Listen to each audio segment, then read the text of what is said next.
Halo anak-anak, apa kabar? Kali ini kita masih belajar dari modul 208, namun kita sudah masuk ke pelajaran yang baru. Pelajaran 2.1 menceritakan kembali cerita anak. Tujuan pembelajarannya adalah supaya anak-anak dapat memahami isi cerita, lalu anak-anak dapat menjawab pertanyaan tentang cerita, dan anak-anak dapat menceritakan kembali isi dari cerita. Sudah siap belajar? Membaca cerita itu sangat menyenangkan loh. Yuk kita mulai pelajaran kita. Anak-anak, di dalam sebuah cerita ada terdapat tokoh, karakter, latar, dan juga amanat. Kita akan lihat satu persatu ya. Yang pertama adalah tokoh. Tokoh adalah orang yang menjadi pelaku dalam cerita. Contohnya Ani, Tony, orang tua, dan lain-lain. Berikutnya adalah karakter dalam cerita. Adalah sifat yang dimiliki tokoh dalam cerita. Misalnya, sifat-sifat yang baik seperti sabar, rajin, dan juga ramah. Lalu sifat-sifat yang kurang baik seperti pemarah, malas, dan juga sombong. Lalu berikutnya kita akan lihat beberapa jenis latar. Ada latar tempat, yaitu suasana dalam cerita atau tempat di cerita tersebut. Contohnya rumah, sekolah, lapangan, dan lain-lain. Ada juga latar waktu yang menunjukkan keterangan waktu. Contohnya siang, malam, atau pagi.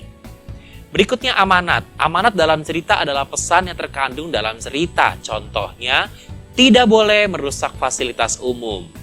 Sekarang kita akan dengarkan sama-sama pembacaan cerita berikut ini.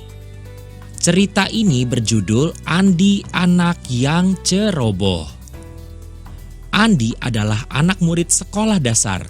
Sekarang ia duduk di kelas 2. Andi suka sekali meledek teman-temannya. Jika temannya sedang berjalan, Andi akan pura-pura bersembunyi dan keluar tiba-tiba dari persembunyiannya. Sehingga temannya akan sangat kaget. Lalu Andi akan merasa senang dan tertawa girang.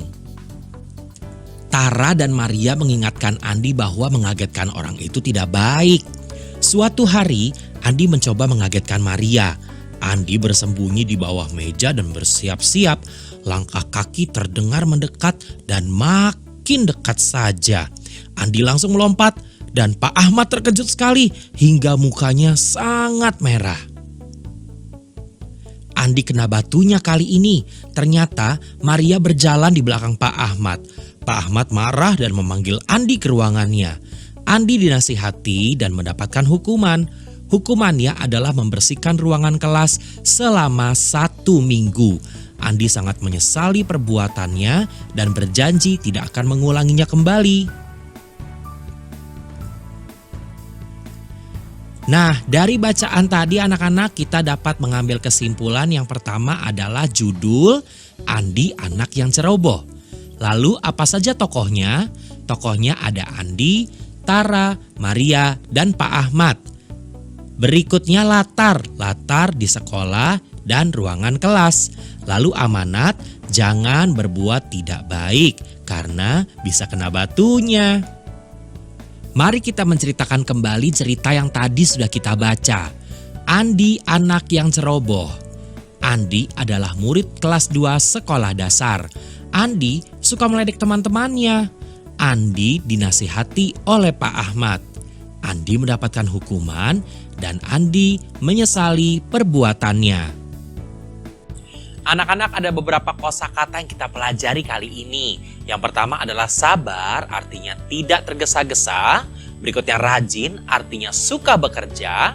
Ramah, artinya suka bergaul. Lalu pemarah adalah orang yang mudah marah. Lalu malas, artinya tidak mau bekerja.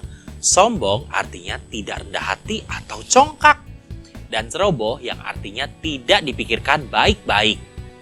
Anak-anak, pelajaran 2.1 menceritakan kembali cerita anak sudah selesai. Sekarang kita akan mengerjakan kembali latihan yang ada di dalam buku kegiatan supaya semakin mengerti dengan pelajaran yang tadi kita sudah pelajari.